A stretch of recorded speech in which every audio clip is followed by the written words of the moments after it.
Hello everyone, welcome back to Sri Bala Vantalu. ఈరోజు మనము ఒక హెల్దీ అండ్ టేస్టీ సమ్మర్ స్పెషల్గా క్యారెట్ మిల్క్ షేక్ని ప్రిపేర్ చేసుకుందామండి. క్యారెట్ తినడం వల్ల ఎన్నో రకాల హెల్త్ బెనిఫిట్స్ ఉంటాయి.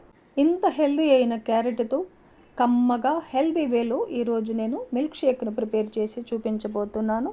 ఈ ప్రాసెస్లో మీరు కూడా ఇంట్లో ప్రిపేర్ చేసి పిల్లలు స్కూల్ నుండి వచ్చే లోపల రెడీగా ఉంచండి. హ్యాపీగా గంతులేస్తూ తాగేస్తారు, అంత టేస్టీగా ఉంటుందన్నమాట. మరైతే లేట్ చేయకుండా మనం ప్రాసెస్లోకి వెళ్ళిపోదాం. క్యారెట్ మిల్క్ షేక్ని ప్రిపేర్ చేసుకుందాం పదండి.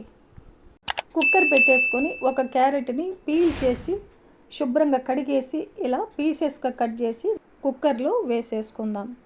12 వరకు బాదాంను వేస్తున్నాను. 2-3 టేబుల్ స్పూన్లమైన జీడిపప్పును వేసుకోవాలి.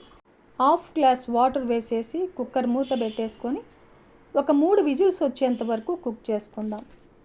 3 విజిల్స్ తర్వాత ఆవిరంతా పోయిన తర్వాత చూడండి, మూత తీసేసి ఫిల్టర్ పట్టేసుకోవాలి. బాదం పప్పుల మీద ఉన్న స్కిన్ తీసేయాలి. ఉడికించాం కాబట్టి చాలా ఈజీగా వచ్చేస్తుంది. ఇప్పుడు ఒక మిక్సీ జార్ పెట్టేసుకొని మిక్సీ జార్లో వేసేసుకొని ఉడికించుకున్న వాటర్లో పోషక విలువలు చాలా ఉంటాయి కదండి. ఆ వాటర్ని పడేయకుండా మిక్సీ పట్టుకోవడానికి అదే వాటర్ని వేసేసి మెత్తటి పేస్ట్ లాగా మిక్సీ పట్టేసుకొని పక్కన పెట్టేసుకుందాం. ఇప్పుడు స్టవ్ ఆన్ చేసి ఒక గిన్నె పెట్టేసుకొని ఒక 1/2 లీటర్ పాలు వేస్తున్నాను. పాలు ఎంత చిక్కగా ఉంటే మిల్క్ షేక్ అంత టేస్టీగా ఉంటుందన్నమాట. పాలు పొంగు వచ్చేంత వరకు ఉడికించుకోవాలి. చూడండి, పాలు పొంగు వచ్చాయి కదా. ఇప్పుడు మెత్తగా మిక్సీ పట్టుకున్న క్యారెట్ పేస్ట్ను వేసేసుకొని లో ఫ్లేమ్లో కలుపుకుంటూ ఒక 2 నిమిషాల పాటు ఉడికించుకోవాలి. మిల్క్ షేక్ మంచి ఫ్లేవర్తో ఉండడం కోసం ఒక 1/2 టేబుల్ స్పూన్ ఇలాచీ పౌడర్ వేసేసుకొని కలిపేసుకోవాలి. ఇలా 2 నిమిషాల పాటు ఉడికించుకున్న తర్వాత హెల్దీ వేలో చేయడం కోసం నేను ఇక్కడ మిల్క్ షేక్ని బెల్లంతో చేస్తున్నానండి. ఒక 4 టేబుల్ స్పూన్లమైన బెల్లంను తురిమేసి వేశాను.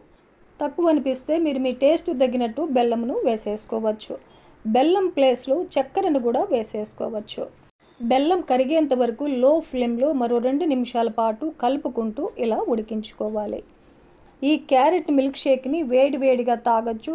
చల్లారిన తర్వాత ఫ్రిడ్జ్లో ఒక 2 గంటల పాటు పెట్టుకుని తాగొచ్చు. లేదంటే అంత టైం లేనప్పుడు ఐస్ క్యూబ్స్ వేసేసుకొని కూడా ఈ మిల్క్ షేక్ని తీసుకోవచ్చు. ఎలా తాగినా కూడా టేస్ట్ అయితే సూపర్గా ఉంటుందండి.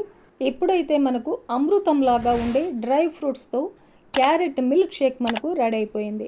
సర్వింగ్ గ్లాసుల్లో సర్వ్ చేసుకుందాం. నేను ఇప్పుడు ప్రిపేర్ చేసిన మిల్క్ షేక్ నలుగురికి సరిపోతుందన్నమాట.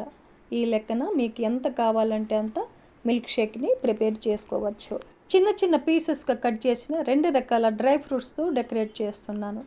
మిల్క్ షేక్ తాగుతున్నప్పుడు ఈ డ్రై ఫ్రూట్స్ ముక్కలు మధ్య మధ్యలో తగులుతూ కమ్మగా భలే రుచిగా ఉంటుందండి. ఈ హెల్దీ మిల్క్ షేక్ని పిల్లలే కాదండి, మనం కూడా ప్రతిరోజు తీసుకున్నామంటే హెల్త్కు చాలా చాలా మంచిది. మరి ఎందుకండి ఆలస్యం? ఈ ప్రాసెస్లో ఈ healthy and tasty carrot milk షేక్ని మీరు కూడా ఇంట్లో ప్రిపేర్ చేసి ఫ్యామిలీతో టేస్ట్ చేయండి. ఈ రెసిపీ మీకు నచ్చితే లైక్ చేయండి, షేర్ చేయండి, సబ్స్క్రైబ్ చేయండి. థ్యాంక్ యూ అండి. Thanks for watching.